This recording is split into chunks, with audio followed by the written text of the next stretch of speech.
আসসালামু আলাইকুম। এটা হিস্টোরিক্যাল প্লেসে চলে এসেছি, যেখানে হচ্ছে আমির তৈমুর লং, যেখানে এটা হচ্ছে বগি দিলকুশুটার মানে হচ্ছে এটা একটা ইসের নাম আর কি, বাগানের নাম। তো এই বাগানের নামটা কেন এরকম হয়েছে, এটা হচ্ছে 1397 সালে তৈমুর লং এই বাগানটা বানাতে পারে, বলে এমন একটা এরকম বাগান করবা যেটা আমার এই রাজ্যে, আমার যেই যতটুকু আছে সালতানাতে, এর কোথাও যাতে এত সুন্দর কোনো বাগান না থাকে। এবং সেই বাগানের মাঝে একটা বিল্ডিং আছে, একটা টোম্ব করা আছে ওইখানে, যদিও ওই গাছের জন্য দেখা যাচ্ছে না।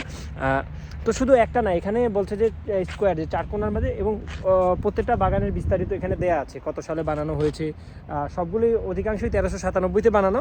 এটা হচ্ছে তার ওয়াইফের নামে, ঠিক আছে, তার একটা ওয়াইফের নামে এটা বানানো হয়েছে, ঠিক আছে।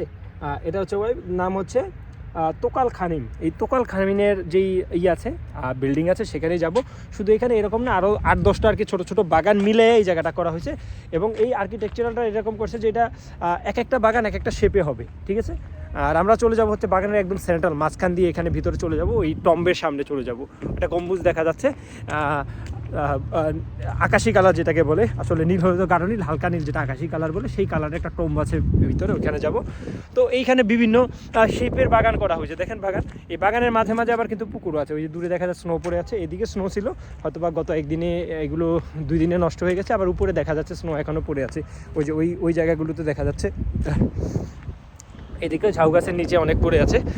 তো মেনলি আর কি উনি ওনার ওয়াইফের জন্য বলছে, এবং বলছে যে সেন্ট্রাল এশিয়ার যত ভালো ভালো আর্কিটেকচার আছে আর কি, যত আর্কিটেকচার আছে ওনাদেরকে নিয়ে আসেন, যত ভালো প্রকৌশলী আছে, ইঞ্জিনিয়ার আছে, মিস্ত্রি আছে, এদেরকে এনে এখানে একত্রে করুন। তো এই যে বরফটা পড়ে আছে, স্নো এদিকেও আছে, অনেক পুরনো পাথরগুলো উঠি সিঁড়ি দিয়ে। তো সেদিকে চলে যাব। আপনার যে সবাইকে এনে বলছে যে এখানে এরকম একটা বাগান বানাবেন, যে এই বাগানটা যাতে হয় এই আমার সালতানাতে, বলতে আমার যত এরিয়া আছে, শাসন যে রাজ্য, সেইখানে যাতে এত সুন্দর বাগান না থাকে, এর থেকেও চমৎকার বানাতে হবে, বানাইছে। এবং তার মাঝে কয়েকটা জায়গা ভাগ করে দিছে, যে এখানে এটা হবে, ওইখানে ওটা হবে। তো বাগানের মাঝখানে ছোটো ছোটো দিঘি পুকুর খনন করা আছে, ভালো সিঁড়ি দেওয়া আছে। এখন যদিও পানি টানি নাই ওই আগের মতো, সিঁড়ি বেয়ে উঠলাম উপরে, যেতে থাকি সামনে। তো মোটামুটি কিছুটা মাঝামাঝি চলে আসছি, সম্পূর্ণ না, ওই নিচে ছিলাম। গাছপালা অনেক এখানে ভরা, আসলে এই গাছগুলো তার এখন লাগানো না, পরবর্তীতে লাগানো হয়েছে, কারণ এই গাছগুলোর বয়স তো কোনো ক্রমেই আপনার 600-700 বছর না, এটা তো দেখেই বোঝা যায়। তো এখানে নতুন কিছু বিল্ডিংও হয়েছে ছোটোখাটো, তবে পুরনো যেই স্ট্রাকচারটা ছিল সেগুলোও আছে।